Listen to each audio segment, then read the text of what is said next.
வணக்கம். Amazon, Flipkart, Meesho மாதிரியான e-commerce தளங்களில் வீட்டில் இருந்தபடியே குறைந்த முதலீட்டில் உங்களுடைய பொருட்களை விற்பனை செய்யணுமா? நமது இ-காம் மாஸ்டர் கட்டண வகுப்பில் அதற்கான முழு தகவல்களும் எளிய தமிழில் வீடியோ வடிவில் உங்களுக்கு கிடைக்கும். மேலும் உங்களது சந்தேகங்கள் மற்றும் கேள்விகளுக்கான பதில்கள் நமது வாட்ஸ்அப் குழுவின் மூலமாக உங்களுக்கு உடனுக்குடன் தெரிவிக்கப்படும். கட்டண வகுப்பில் இணைய உடனே தொடர்பு கொள்ளவும். அனைவருக்கும் வணக்கம். நம்ம ஸ்டார்ட் அப் ஸ்டோரியோட 3வது எபிசோடில் திரு தாமோதரன் அவர்களை பார்க்கறதுக்காக சேலம் மாவட்டம் கொண்டலாம்பட்டிக்கு போகிறோம். அங்கே அவருடைய இ-காமர்ஸ் பற்றின அனுபவங்கள் என்ன அப்படிங்கிறத கேட்டு தெரிஞ்சுக்க போகிறோம். இந்த ஸ்டார்ட் அப் ஸ்டோரியோடைய நோக்கமே பார்த்தீங்கன்னா பிகினர்ஸ் இ-காமர்ஸை பற்றி ஃபுல் அண்ட் ஃபுல் தெரிஞ்சுக்கணும் அப்படிங்கிறதுக்காக தான். ஏன்னா பரவலாக நம்ம இ-காமர்ஸோட பாசிட்டிவ்ஸை பற்றி மட்டும்தான் கேள்விப்பட்டிருப்போம். அதில் இருக்கக்கூடிய சிக்கல்கள் எங்கெங்கெல்லாம் பிரச்சனை வரும் அப்படிங்கிறதெல்லாம் பார்த்தீங்கன்னா அவ்வளோ தெளிவாக யாரும் நமக்கு சொல்ல மாட்டாங்க. ஏன் நாமளே ஒரு பிஸ்னஸ் பண்ணிகிட்டு இருப்போம். நம்மளுடைய ஃப்ரெண்டு நம்ம பிஸ்னஸை பற்றி கேட்கும்போது கண்டிப்பாக அவங்களுக்கு நம்ம பிஸ்னஸை பற்றின எல்லா விஷயங்களையும் சொல்லி கொடுத்துட மாட்டோம். சொல்லுவோம், நம்ம 1 லட்சம் சேல் நடக்கும், 2 லட்சம் சேல் நடக்கும், 5 லட்சம் சேல் நடக்கும், இப்படி தான் சொல்லுவோமே தவிர அதை இன்ச் பை இன்ச்சாக நம்ம சொல்ல மாட்டோம். ஸோ பிகினர்ஸ் பார்த்தீங்கன்னா இந்த சேல் நடக்கும் அப்படிங்கிற ஒரு விஷயத்தை மட்டுமே தெரிஞ்சுக்கிட்டு இ-காமர்ஸ்குள்ளே வர்றதுனால தான் நிறைய இடத்துல ஃபெயில் ஆகுறாங்க. ஸோ அவங்களுக்கு ஒரு கைட் பண்ணுற மாதிரி தான் இந்த ஸ்டார்ட் அப் ஸ்டோரி நம்ம பண்ணுறோம். ஸோ ஒரு செல்லர், ஏற்கனவே இருக்கக்கூடிய ஒரு செல்லரை அவருடைய அனுபவத்தை நம்ம கேட்டு அவர்கிட்ட தெரிஞ்சிக்கும் போது அதில் எங்கெங்கெல்லாம் பிரச்சனைகள் வரும், எங்கெங்கெல்லாம் பார்த்தீங்கன்னா நீங்கள் கவனமாக இருக்கணும் அப்படிங்கிற ஒரு ஐடியா உங்களுக்கு முன்கூட்டியே கிடைக்கும். அப்போது நீங்கள் என்ன பண்ணணும் அப்படின்னா, இந்த ஸ்டார்ட் அப் ஸ்டோரியில் பார்த்தீங்கன்னா பாசிட்டிவான விஷயங்களும் இருக்கும், நெகட்டிவான விஷயங்களும் இருக்கும். இந்த பாசிட்டிவான விஷயங்கள்லாம் நீங்கள் ஓரமாக வச்சுட்டு எதெல்லாம் நெகட்டிவ்னு சொல்கிறாங்களோ, எங்கெங்கெல்லாம் பிரச்சனை இருக்குன்னு சொல்கிறாங்களோ அந்த பிரச்சனைக்கான சொல்யூஷன் என்ன அப்படிங்கிறது நீங்கள் தேடுங்க. ஓகேங்களா? எப்படி தேடுறதுன்னு கேட்டிங்கன்னா யூடியூப்ல நிறைய சொல்யூஷன் இருக்கும், நம்மளுடைய கோர்ஸில் அதுக்கான சொல்யூஷன் இருக்குது. ஸோ அந்த சொல்யூஷன்ஸை நீங்கள் தேடுங்க. தேடி ஒரு ப்ரீ பிளான் பண்ணிக்கோங்க.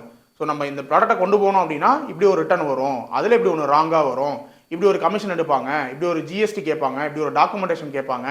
ஸோ இந்த இடத்துலலாம் பார்த்தீங்கன்னா சிக்கல்கள் வந்துட்டு இருக்கும் அப்படிங்கிறத நோட் பண்ணி வச்சுக்கிட்டு அதுக்கு ஒரு ப்ரீ பிளான் பண்ணிக்கோங்க. ப்ரீ பிளான் பண்ணிவிட்டு நீங்கள் இ-காமர்ஸ்குள்ளே என்ட்ரு ஆகும்போது பாசிட்டிவான விஷயங்கள் அது எப்பயுமே பாசிட்டிவ் தான். ஓகேங்களா? அது சேல் நடக்குது அப்படின்னா நடந்தால் அது உங்களுக்கு லாபத்தை கொடுக்க போகுது. அதனால் நீங்கள் அதை பற்றி கவலைப்பட தேவையில்லை. இந்த நெகட்டிவான விஷயங்கள்லாம் இருக்குல்ல, நீங்கள் இதை ப்ராக்டிக்கலாக பண்ண போகும்போது அதுக்கான சொல்யூஷன் ஏற்கனவே உங்கள்கிட்ட இருக்கும் இல்லையா? அதனால் இந்த நெகட்டிவான விஷயங்கள்லாம் ஈஸியாக உங்களால் கடந்து போயிட முடியும்.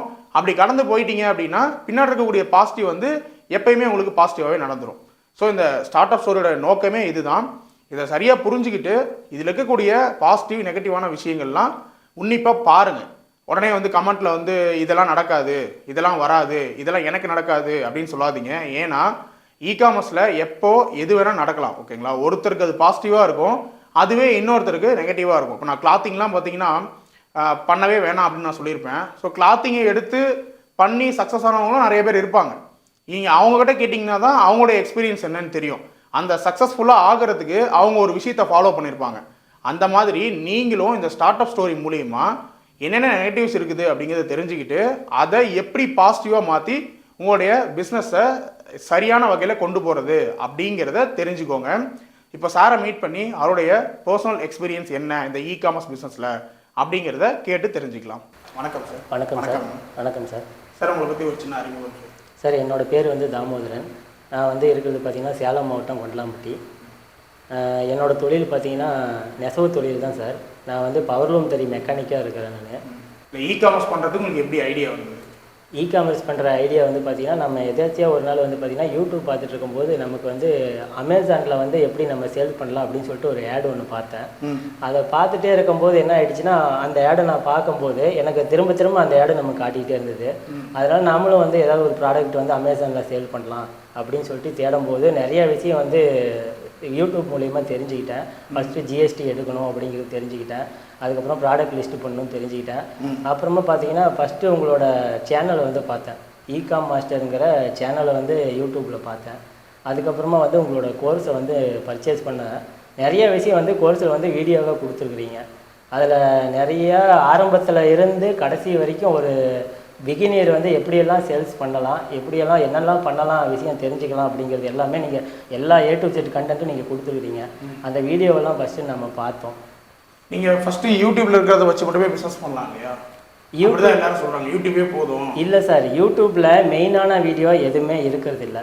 முக்கியமான பார்த்தீங்கன்னா அமேசானில் எப்படி சேல்ஸ் பண்ணலாம் அப்படிங்கிற வீடியோ மட்டும்தான் இருக்கும். ஓவராலாக பேசிக் மட்டும் இருக்கும். பேசிக் மட்டும்தான் இருக்கும். மெயினான கண்டென்ட் எல்லாம் அதில் இருக்காது. ஒரு லிஸ்டிங் எப்படி கிரியேட் பண்ணணும், அதுக்கு டைட்டில் எப்படி கொடுக்கணும், புல்லட் பாயிண்ட் எப்படி கொடுக்கணும், டிஸ்கிரிப்ஷன் எப்படி கொடுக்கணும், கூகுளில் சர்ச் பண்ணால் எப்படி வந்து நம்ம அந்த ப்ராடக்ட் முதல்ல வரணும் அப்படிங்கிறதெல்லாம் நிறைய விஷயம் வந்து யூடியூப்பில் கிடைக்கிறது இல்லை சார். அது கோர்ஸ் வீடியோ பர்ச்சேஸ் பண்ணுற மூலிமா தான் நமக்கு கிடைக்குது. நான் கோர்ஸ் பர்ச்சேஸ் பண்ணேன், எடுத்த உடனே நான் வந்து பண்ணலை, கொஞ்சம் கொஞ்சமாக கற்றுக்கிட்டேன். அப்புறமா ஜிஎஸ்டி அப்ளை பண்ணேன். சரி, 2வது தான் படிச்சிருக்குன்னு சொல்கிறீங்களா? எல்லா ஒர்க்கும் சிஸ்டமில் தான் பண்ணுற மாதிரி இருக்குது. எப்படி சிஸ்டம் ஒர்க்கில் எப்படி பண்ணுறீங்க, எப்படி கற்றுக்கிட்டீங்க? சார், எனக்கு வந்து பார்த்தீங்கன்னா சின்ன வயசுலேருந்தே வீடியோ கேம் விளையாடுறது வந்து இன்ட்ரெஸ்ட்டு. சின்ன வயசுலேருந்தே கேம் விளையாடுவேன் நான். ஃபஸ்ட்டு வந்து பார்த்தீங்கன்னா ப்ளே ஸ்டேஷன் கேம் விளையாடுவேன். அதுக்கப்புறமா நெட் சென்டருக்கு போய் கேம் விளையாடுவேன். அப்போ நெட் சென்டருக்கு போகும்போது பார்த்தீங்கன்னா எனக்கு கொஞ்சம் கொஞ்சமாக கம்ப்யூட்டர் நாலேஜ் வந்து நான் கற்றுக்கிட்டேன். அப்பயே வந்து மவுஸ் எப்படி யூஸ் பண்ணணும், கீபோர்டு எது யூஸ் பண்ணணும்னு சொல்லிட்டு 2வது தான் படித்தேன். பேசிக்கான இங்கிலீஷ் மட்டும் எனக்கு தெரியும். மற்றபடி வந்து எனக்கு ஒரு ஃபுல்லாக ஒரு ஆர்டிக்கல் படித்து அதுக்கு நம்ம கற்றுக்கிற அளவுக்கு வந்து இன்னும் நமக்கு தெரியாது. பேசிக்காக எப்படி யூஸ் பண்ணணுங்கிறது கூகுளில் ப்ரௌஸ் பண்ணுறது, சர்ச் பண்ணுறது, இந்த விஷயம்லாம் நான் தெரிஞ்சுக்கிட்டேன். ஆனால் இப்போ இ-காமர்ஸில் பண்ணக்கூடிய வேலை எல்லாமே சிஸ்டமில் தானே எல்லா வேலையும் செய்கிற மாதிரி. ஆமாம் ஆமாம் சார். அதெல்லாம் உங்களால் பண்ணிட முடியுதா? பண்ணிட முடியும் சார். எல்லாமே சிஸ்டமில் தான் பண்ண முடியும் சார். ஃபோனில் வந்து பண்ண முடியுது. இங்கிலீஷ் நாலேஜ் இல்லைன்னு நிறைய பேர் பார்த்தீங்கன்னா பண்ண முடியாது, கம்ப்யூட்டர்லாம் நல்லா பண்ண முடியாது, வேற யாராவது பண்ணி கொடுத்தா பரவாயில்ல அப்படின்லாம் சொல்லுவாங்க. அந்த மாதிரிலாம் அவங்களால எல்லா வேலையும் பண்ணிட முடியும்? எல்லா வேலையும் பண்ணிட முடியும் சார். ரொம்ப சிம்பிளான எல்லாமே பார்த்தீங்கன்னா அமேசான், ஃப்ளிப்கார்ட்டு, அந்த இ-காமர்ஸ் பிளாட்ஃபார்மே வந்து எல்லாமே ரொம்ப சிம்பிளாக பண்ணி கொடுத்துட்றாங்க. அந்தந்த இடத்துல நமக்கு என்னென்ன வேணுங்கிறத நமக்கு எல்லாமே வரமாக கொடுத்துட்றாங்க. ஃபோட்டோ அந்த இடத்துல வேணும், டிஸ்கிரிப்ஷனு, டைட்டிலு, ஒரு ப்ராடக்டோட சைஸ்லேருந்து எல்லாமே வந்து பார்த்தீங்கன்னா கிட்டத்தட்ட 70-85 ஒரு 85 வரைக்கும் பார்த்தீங்கன்னா நமக்கு லிஸ்ட்டு கொடுக்குறாங்க. எல்லாமே நம்ம ஃபில் பண்ணுற மாதிரி தான் இருக்குது. அதில் ஒரு வாட்டி பண்ணிட்டா தெரிஞ்சிடும். ஆமாம், ஒரு வாட்டி பண்ணிட்டா நமக்கு தெரிஞ்சிடும். லாஸ்ட் மந்த் எவ்வளோ சார் சேல் பண்ணியிருக்கீங்க? லாஸ்ட் மந்த் பார்த்தீங்கன்னா நமக்கு அமேசானை விட நம்ம பண்ணுற ப்ராடக்ட்டுக்கு அமேசானை விட ஃப்ளிப்கார்ட்டில் தான் நமக்கு மெயின் சேல்ஸ் இருக்குது. இது வரைக்குமே நமக்கு ஃப்ளிப்கார்ட் தான் மெயின் சேல்ஸு. லாஸ்ட் மந்த் பார்த்தீங்கன்னா 2 lakh வந்து சேல்ஸ் ஆச்சு டோட்டல் சேல்ஸ். மொத்த ஃப்ளிப்கார்ட்டில் மட்டும் 2 lakhs ஆச்சு. அதில் ரிட்டர்ன்ஸ் பார்த்தீங்க அப்படின்னா கிட்டத்தட்ட ஒரு 50,000 ரூபாய்க்கு மேலே ரிட்டர்ன்ஸே வந்துருச்சு. 2 லட்ச ரூபாய்க்கு 50,000 ரிட்டர்ன். ஆமாம், ரிட்டர்ன்ஸே வந்துருச்சு. அமேசானில் எவ்வளோ வந்துச்சு? அமேசானில் டோட்டலாக பார்த்தீங்கன்னா ஒரு 75,000 வந்து சேல்ஸ் ஆச்சு சார். அதில் எவ்வளோ ரிட்டர்ன் வந்துச்சு? அதில் வந்து பார்த்தீங்கன்னா ஒரு 35,000 வரைக்கும் ரிட்டர்ன் வந்துருச்சு சார். 70-75,000 பாதிக்கிட்ட வந்து பாதிக்கிட்ட ரிட்டர்ன்ஸ் வந்துருச்சு சார். அப்போ அந்த ரிட்டர்ன் வரக்கூடிய ப்ராடக்ட்லாம் சரியாக வந்துடுதா உங்கள்கிட்ட? ரிட்டர்ன் வர ப்ராடக்ட்லாம் பார்த்தீங்கன்னா ஒரு 75% வந்து நமக்கு கரெக்டான ப்ராடக்ட் வந்துடுது. ஒரு சில ப்ராடக்ட் மட்டும் கஸ்டமர் டேமேஜ் பண்ணிடுறாங்க. ஒரு சில ப்ராடக்ட் வந்து டோட்டலாக வேறு ப்ராடக்ட் வச்சு அனுப்பிடுறாங்க. அது வந்து நம்ம ஃபோட்டோ எடுத்து எஸ்பிஐ கிளைம் இருக்குது, நம்ம கிளைம் பண்ணிக்கிறோம். நம்ம கிளைம் பண்ணும்போது நமக்கு அமௌண்ட் ரீஃபண்ட் ஆகிடுது. ஃப்ளிப்கார்ட்லேயும் அமேசான்லேயும் ரொம்ப ஈஸியாக இருக்குதுங்க. ரெண்டுலேயுமே கிளைம் பண்ணுங்க. ரெண்டுலேயுமே வந்து நமக்கு. மீஷோவில் பண்ணுறீங்களா? மீஷோவில் வந்து சேல்ஸ் ஆரம்பத்தில் ஸ்டார்ட் பண்ணோங்க. அதில் வந்து பார்த்தீங்கன்னா அதிகமாக ரிட்டர்ன்ஸ் வரும்போது நமக்கு லாஸ் அதிகமாச்சு. எல்லாமே நமக்கு சேல்ஸ் அதிகமாக வர மாதிரி இருக்குது. நம்ம கூட்டி கழிச்சு நம்ம ஆவரேஜ் பண்ணி கடைசியாக நம்ம ரிப்போர்ட் எடுத்து பார்த்தோம்னா நமக்கு லாஸ் தான் அதிகமாக இருக்குது. அதனால் நம்ம மீஷோவில் வந்து நம்ம ப்ராடக்டை சேல் பண்ணுறதை நிறுத்திட்டோம். ஆனால் எல்லா ப்ராடக்ட்டும் வந்து மீஷோவில் பண்ண முடியாது அப்படிங்கிறதுலாம் இல்லை சார். ஒரு சில ப்ராடக்ட்லாம் மீஷோவில் பண்ணலாம், எதுவுமே மீஷோவில் பண்ண முடியாது அப்படிங்கிறது இல்லை. நான் பண்ணக்கூடாது எலக்ட்ரானிக் கேட்டகரிஸில் நான் சேல்ஸ் பண்ணுறேன். என்னோடய ப்ராடக்ட் வந்து மீஷோவில் அதிகமான ரிட்டர்ன் வருது. ஒரு ப்ராடக்ட்டுக்கு மீஷோ செட் ஆகலை. மற்றபடி மீஷோ வந்து இப்போ கமிஷன் இல்லைன்னா சொல்கிறாங்களே மீஷோவில், அது உண்மையா? மீஷோவில் கமிஷன் கண்டிப்பாக கமிஷன் இருக்குது சார். கமிஷன் இல்லாமல் யாருமே பண்ண மாட்டாங்க. கமிஷன் எல்லாம் பண்ணுறதுக்கு அவன் வெப்சைட் வச்சுக்கிட்டு அவன் கிட்டத்தட்ட ஐடியில் கால் சென்டரில் நிறைய பேர் வேலைக்கு போட்டுக்கிட்டு பெரிய நெட்வொர்க் பண்ணிகிட்டு இருக்காங்க. எப்படி சார் காசு இல்லாமல் பண்ண முடியும்? ₹1 கமிஷன். ஆமாம், இன்டைரக்ட் கமிஷன் இருக்குது. நமக்கு வர்ற ஷிப்பிங் சார்ஜில் வந்து அந்த இன்டைரக்ட் கமிஷனை சேர்த்திடுறாங்க. அப்புறம் ரிட்டர்ன்ஸில் வந்து நமக்கு சேர்த்திடுறாங்க மீஷோ. ரிட்டர்ன் வந்துச்சுன்னா அது தனியாக சார்ஜ் பண்ணுவோம். ஆமாம் சார். ரிட்டர்ன் வந்து பார்த்தீங்கன்னா மீஷோவில் ஒரு ரிட்டர்ன் வந்துச்சுன்னா அப்படியே டபுள் மடங்கு நமக்கு சார்ஜ் போட்டுடுறாங்க. ஒரு இங்கேருந்து போனதுக்கு திரும்ப வர்றாங்க. இப்போ நமக்கு ஒரு மீஷோவில் வந்து ஒரு ப்ராடக்ட் கஸ்டமர்கிட்ட போகிறதுக்கு ஷிப்பிங் சார்ஜ் ₹90 வருது அப்படின்னா நமக்கு ரிட்டர்ன் வந்துச்சு அப்படின்னா நமக்கு ₹150 போயிடும். அப்படியே போகிறதுக்கு ஒரு 90, வரதுக்கு ஒரு. ஆமாம், அப்படியே டபுளாக போயிடும். ₹200 நமக்கு போயிடும். அதில் வந்து நமக்கு பார்த்தீங்கன்னா அதில் இன்க்ளூடிங் ஷிப்பிங் சார்ஜஸ், கமிஷனு எல்லாமே அதில் போயிடும். ரிட்டர்ன்லேயே வந்து அவங்க எடுக்கிறாங்க. ப்ராடக்ட் சேல்ஸ் பண்ணும்போது நாம் ஒரு ரேட் செட் பண்ணுறோம் மீஷோவில், ஆனால் விற்கிறது பார்த்தீங்கன்னா வேறு ரேட்டு விற்கிறோம் மீஷோ. நாம் 500 ரூபாய்க்கு போட்டிங்கன்னா 500 ரூபாய்க்கு விற்கிறது 500 ரூபாய்க்கு விற்கிறது இல்லை. நாம் 299 ரூபாய்க்கு ஒரு ப்ராடக்ட் லிஸ்ட் பண்ணோம்னா மீஷோ வந்து கஸ்டமருக்கு வந்து பார்த்தீங்கன்னா 299 தான் காமிக்கிறான். ஆர்டர் பண்ண போகும்போது பார்த்தீங்கன்னா அங்கே 299 ப்ளஸ் ஒரு 60 ரூபா சேர்த்திக்கிறோம். அப்படிங்கும்போது நமக்கு 360 ரூபா பக்கம் நமக்கு விற்கிறோம். அப்போ அந்த 60 ரூபா எங்கே போகுதுன்னு தெரியல சார். அந்த 300 ரூபாக்குள்ளார தான் எனக்கு ஷிப்பிங் சார்ஜ் எல்லாமே எடுக்கிறான். 60 ரூபா ப்ளஸ் பண்ணி வைக்கிற காசு எங்கே போகுதுன்னு நமக்கு அதுதான் கமிஷன். இப்போ அமேசானில் வந்து பார்த்தீங்கன்னா இவ்வளோ கமிஷன் எடுக்கிறேன்னு சொல்லிடுவாங்க இல்லையா? ஆமாம் சார். அமேசானில் ஃப்ளிப்கார்ட்லாம் ஒரு சார்ட் மாதிரி போட்டு ஆமாம் இவ்வளோ கமிஷன் இந்த ப்ராடக்ட் இவ்வளோ பர்சன்டேஜ் நாங்கள் கமிஷன் எடுக்கிறோம்னு சொல்லிடுறாங்க. ஆமாம் மீஷோவில் வந்து விளம்பரப்படுத்துறதே 0 கமிஷன் தான் விளம்பரப்படுத்துறாங்க சார். விளம்பரம் தான் சார் எல்லாமே மக்கள் இடத்துல கொண்டு போய் சேர்க்குது. ஒரு கம்பெனி வந்து வளரணும் அப்படின்னா டிஜிட்டல் மார்க்கெட்டில் ஃபஸ்ட்டு வந்து விளம்பரம் பண்ணணும். அந்த கம்பெனி நல்லாவே இருந்தாலும் இல்லைனாலும் ஃபஸ்ட்டு விளம்பரம் பண்ணுறாங்க. விளம்பரம் பண்ணாதான் ஜனங்கிட்ட கொண்டு போய் அந்த ஃபஸ்ட்டு ரீச் ஆகும். அவங்க என்ன பண்ணுறாங்கன்னா ஃபேஸ்புக்கு, இன்ஸ்டாகிராமு, யூடியூப்பு எல்லா சோசியல் மீடியா பிளாட்ஃபார்ம்லேயும் வந்து 0 கமிஷன் அப்படின்னு சொல்லிட்டு ஆடு ரன் பண்ணுறாங்க. ஆடு ரன் பண்ணுறது மூலிமா எல்லா இடத்துலையும் வந்து அவங்களோட மீஷோவோட ஆடு வந்து இருக்குது. அதை செல்லர்ஸும் அதிகமாக வராங்க. நாமளும் இதில் சேல்ஸ் பண்ணலாம் அப்படிங்கிற ஒரு எண்ணத்தில் வராங்க. பண்ண தெரிஞ்சவங்க, திறமை இருக்கிறவங்க பண்ணுறாங்க. ஆனால் நிறைய பேர் லாஸ் ஆகி தான் போகிறாங்க மீஷோவை பொறுத்த வரைக்கும். இப்போ லாஸ் ஆகுதுலாம் ஆக்சுவலாக வெளியே தெரியாது இல்லையா? வெளியில தெரியாது. ஆனால் வெளியே பார்க்கறதுக்கு எப்படி இருக்குன்னா சூப்பராக பண்ணலாம், கமிஷன் கிடையாது. ஆமாம் சார். போட்டோடனே ஆர்டர் வரும். ஆமாம் சார். நிறைய ஆர்டர் வரும்னு கூட சொல்கிறாங்க. நிறைய ஆர்டர் வருமா? கண்டிப்பாக வரும் சார். மீஷோவில் போட்டோடனே எங்களுக்கு ஃபஸ்ட்டு வந்து பார்த்தீங்கன்னா நம்ம ஃப்ளிப்கார்ட்டில், அமேசானில், மீஷோவில் 3மே லிஸ்ட் பண்ணிட்டோம். நாங்கள் ஆர்டர் எதில் வரும்னு நினச்சோமோ அதில் வரல. நம்ம அமேசானில் ஆர்டர் வரும் அப்படின்னு சொல்லி நினச்சிட்டு இருந்தோம். அதில் ஆர்டரே வரவே இல்லை. ஆனால் எங்களுக்கு ஃபஸ்ட் ஆர்டர் வந்தது மீஷோவில் தான் வந்தது. அதுக்கப்புறம் தான் வந்து ஃப்ளிப்கார்ட்டு, 3வதாக தான் அமேசான் எங்களுக்கு ஆர்டர் வந்தது. ஆனால் மீஷோவில் தான் வந்து நம்ம அதிகமான ஆர்டர் வந்து நம்ம பேக் பண்ணி அனுப்ப ஆரம்பித்தோம். ஓரளவுக்கு சந்தோஷமாக இருந்தது. நமக்கும் ஆர்டர் வருது அப்படின்னு சொல்லிட்டு நாம் பேக் பண்ணி அனுப்பிகிட்டே இருந்தோம். ஒரு கட்டத்துக்கு மேலே நமக்கு பேமெண்ட்டு பார்த்தீங்கன்னா கம்மியாக வந்தது. அப்புறமா ஒரு 2 மாதம் கழிச்சு தான் நம்ம அந்த ரிப்போர்ட்டே எடுத்து பார்த்தோம். நமக்கு வந்திருக்கிற பேமெண்ட்டு, நம்ம சேல்ஸ் பண்ணியிருக்கிறது, ரிட்டனு எல்லாமே ஆவரேஜ் பண்ண பார்த்தோம்னா நமக்கு அதில் லாஸ் ஆகுது சார். அதனால் வந்து உடனடியாக அதை மீஷோ வந்து நிப்பாட்டிட்டேன். மீஷோ மட்டும் நிப்பாட்டிட்டு மீதி அமேசான் ஃப்ளிப்கார்ட்டில் பண்ணிட்டு இருக்காங்க. ஃப்ளிப்கார்ட் வந்து மெயின் பிளாட்ஃபார்மாக பண்ணுறோம். அது போக வந்து பார்த்தீங்கன்னா இந்தியா மார்ட்லேயே வந்து பண்ணுறோம். நம்ம இந்தியா மார்ட்டில் வந்து பார்த்தீங்கன்னா நமக்கு டைரக்ட் கஸ்டமரே கூப்பிட்றாங்க. நமக்கு வந்து பார்த்தீங்கன்னா நமக்கு இந்தியா மார்ட்டில் கூப்பிடும்போது ஹோல்சேல் ரேட்டுக்கு நம்ம கொடுக்க முடியும். குவான்டிட்டி வைஸ் அதிகமாக நம்ம கொடுக்க முடியும். இந்தியா மார்ட்டில் கமிஷன் இருக்கா? இந்தியா மார்ட்டில் கமிஷன்லாம் இல்லை சார். இந்தியா மார்ட்டில் கமிஷன் இல்லை. இந்தியா மார்ட்டில் நம்ம பொருளை வந்து நம்ம கொண்டு போகணுன்னா 27,000 நம்ம வந்து அதுக்கு நம்ம பேமெண்ட் கட்டணும்.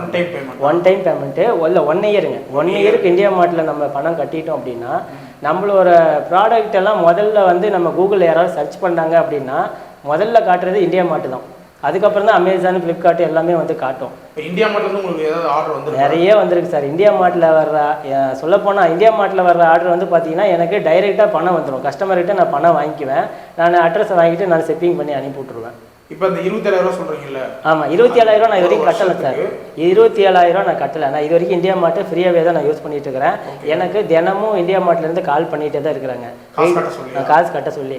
ஏன்னா நான் கட்டவே இல்லை சார். நான் வந்து ஃப்ரீயாக தான் யூஸ் பண்ணிட்டு இருக்கிறேன். எனக்கு வேணாங்க அப்படின்னு கூட சொல்லிட்டேன். இருந்தாலும் எனக்கு ஃபோன் பண்ணி பணம் கட்டிங்கன்னா கஸ்டமர் அதிகமாக வருவாங்களா? கஸ்டமர் அதிகமாக வருவாங்க. பணம் கட்டணும் அப்படின்னா நமக்கு வந்து அதிகமான குவான்டிட்டி வாங்கக்கூடிய கஸ்டமர் வந்து இந்தியா மார்ட் சைடு வச்சிருக்கிறாங்க.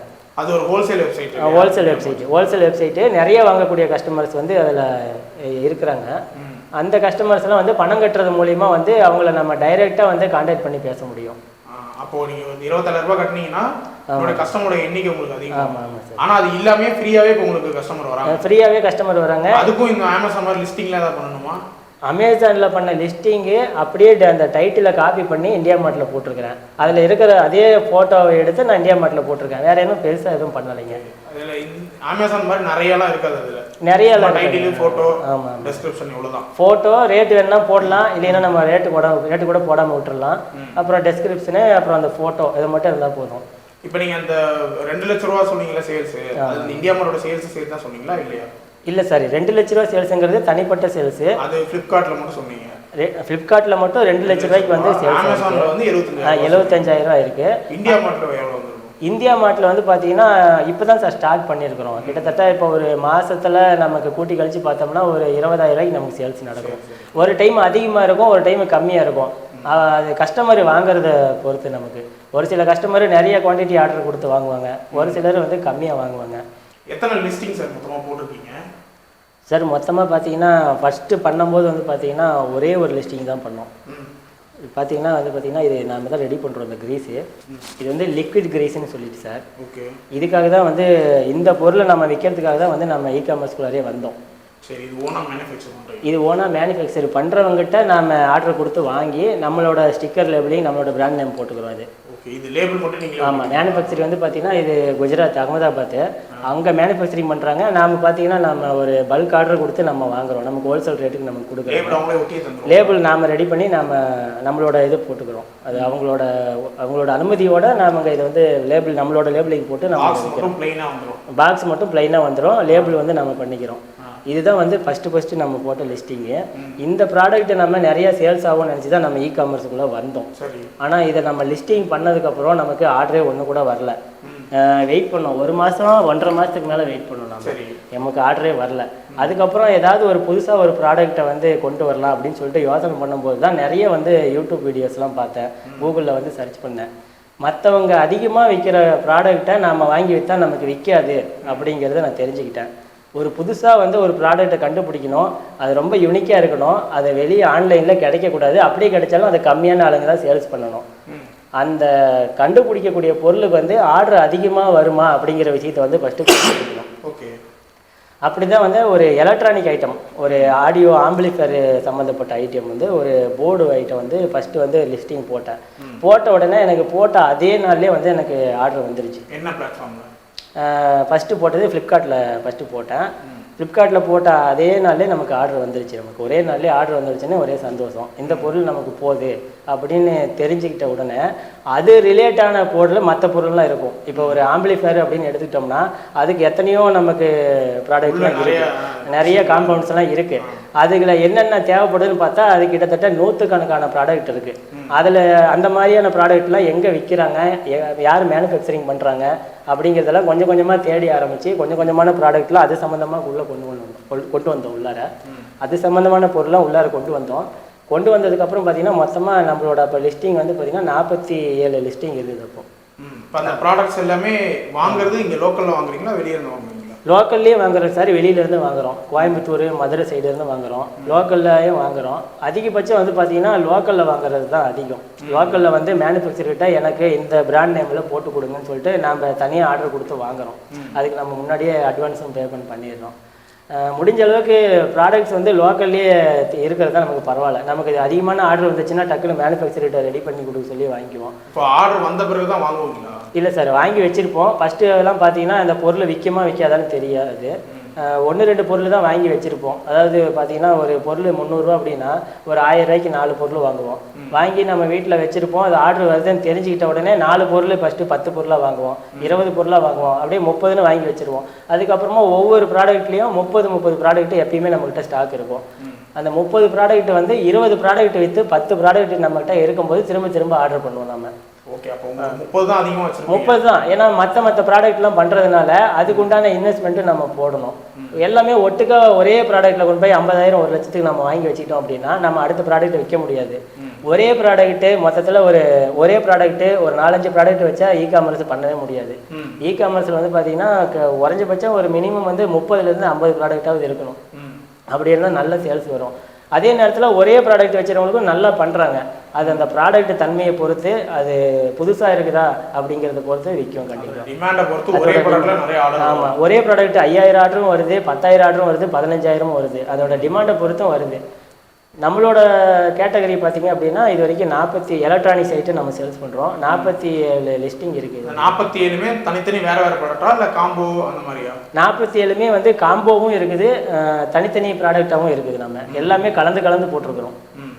இப்போ அது அசம்பிள் பண்ணி கொடுக்குற மாதிரியா இல்லை? அசம்பிள் பண்ணி கொடுக்குறது இல்லைங்க, எல்லாமே ரெடிமேடாக வர்றது நம்ம அப்படியே அனுப்பிச்சிடுவோம். இப்போ இந்த 47 லிஸ்டிங்கில் ஒரு 10 ப்ராடக்டே வச்சு இந்த 47 லிஸ்டிங் நீ அந்த மாதிரி கிரியேட் பண்ணிருக்கீங்களா இல்லை 47ம் வேறு 47மே வேறு ப்ராடக்ட்டுங்க. 47மே வந்து கொஞ்சம் அட்வான்ஸான ப்ராடக்ட். அதாவது ப்ராடக்ட் பார்த்தீங்கன்னா ஒரு எலக்ட்ரானிக்ஸ் கேட்டகரி ஆம்பிளிஃபையர் ஐட்டம் தான். இந்த 47மே வந்து பார்த்தீங்கன்னா வேறு ஐட்டம் உள்ளார இருக்கிறது. இப்போ நம்ம ஃபோன் ஹோல்டர் வருதுன்னு வச்சுக்கோங்க. அந்த ஹோல்டர்லேயே பார்த்தீங்கன்னா டிசைனாக வேறு மாடல் இருக்கும். 50 ரூபாலையும் இருக்கும், 100 ரூபாலையும் இருக்கும், 150 ரூபாலையும் இருக்கும். அந்த மாதிரி வந்து விலை கம்மியான ரேட்டில் இருந்து அதிகமான ரேட் வரைக்கும் இருக்குது. குறைஞ்சபட்சம் பார்த்தீங்கன்னா 200 ரேட்டில் ஆரம்பிச்சு 2750 ரூபா வரைக்கும் ப்ராடக்ட் வரைக்கும் இருக்குது. நம்ம செல்லிங் ப்ரைஸ். ஆமாம். இப்போ அந்த 47 ப்ராடக்ட் சொல்றீங்கல்ல, ஆமாம், ஸ்டார்டிங்லேயே 47 ப்ராடக்ட் போட்டிங்களா? ஸ்டார்டிங்லேயே போடலைங்க. அதாங்க ஃபஸ்ட்டு வந்து நான் சொன்னாலிங்க, நம்ம க்ரீஸு, இந்த லிக்விட் க்ரீஸ் தான் ஃபஸ்ட்டு சேல்ஸ் பண்ணோம். இதுதான் நம்ம ஃபஸ்ட்டு லிஸ்ட் பண்ணோம். இந்த லிஸ்டிங் போட்டு நமக்கு சேல்ஸ் வரல, இதுக்காக காத்துக்கிட்டு இருந்தோம். இதுக்கு நம்ம ஃபஸ்ட்டு இன்வெஸ்ட்மெண்ட் பண்ணது 10,000 இன்வெஸ்ட்மெண்ட் பண்ணோம்.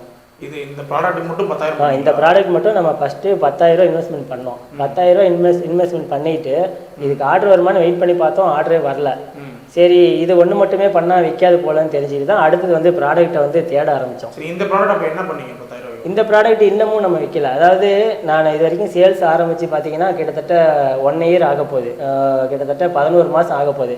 11 மாதத்துக்கு முன்னாடி இந்த ப்ராடக்ட் வந்து 10,000 ரூபாய்க்கு வாங்கினேன். வாங்கி இன்னமும் இந்த ப்ராடக்ட் பார்த்தீங்கன்னா 5,000 ப்ராடக்ட் அப்படியே இருக்குது.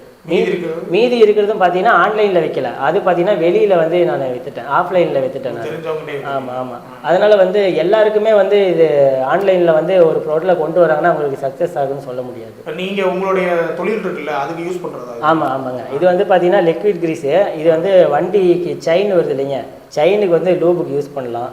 மிஷினரி ஐட்டத்துக்கு எல்லாமே யூஸ் பண்ணலாம். மிஷினரி தேய்மான இரும்பு வந்து ஒன்று தேயக்கூடாது அப்படிங்கிறதுக்காக வந்து யூஸ் பண்ணலாம். இது வந்து பார்த்தீங்கன்னா லிக்விட் க்ரீஸு. நம்ம இதை அழுத்தும் போது வந்து பார்த்தீங்கன்னா நமக்கு லிக்விடாக வரும். ஒரு 5 நிமிஷம் ஆகி கெட்டியாயிரும். இந்த மாடல் வந்து யார்கிட்டையும் கிடையாது. நாமளே வந்து ரெடி பண்ணுது. மேனுஃபேக்சர்கிட்ட எனக்கு இந்த மாதிரி வேணும் அப்படின்னு சொல்லி நம்ம ரெடி பண்ணி. ஆன்லைனில் இருக்கா அந்த மாதிரி ப்ராடக்ட்? இருக்குங்க இன்னமும் இருக்குது. நம்ம இன்னமும் இது வந்து லிஸ்டிங் ரிமூவ் பண்ணல. ஃபஸ்ட்டு போட்ட ப்ராடக்ட் அப்படிங்கிறதுனால இது இன்னமும் நம்ம இதே மாதிரி நிறைய பேர் பண்ணியிருக்காங்களா? இதே மாதிரி கிடையாதுங்க. இந்த லிஸ்டிங் வந்து பார்த்தீங்க அப்படின்னா நான் போட்டிருக்கிற ப்ராடக்ட்டு இப்போ இதில் இருக்கிற ஃபோட்டோலாம் பாருங்கள். இந்த மிஷினு, பல்லு சக்கரம், இந்த செயின்லாம் இருக்கும். இந்த மாதிரி வந்து வேறு யார்கிட்டையும் கிடையாது.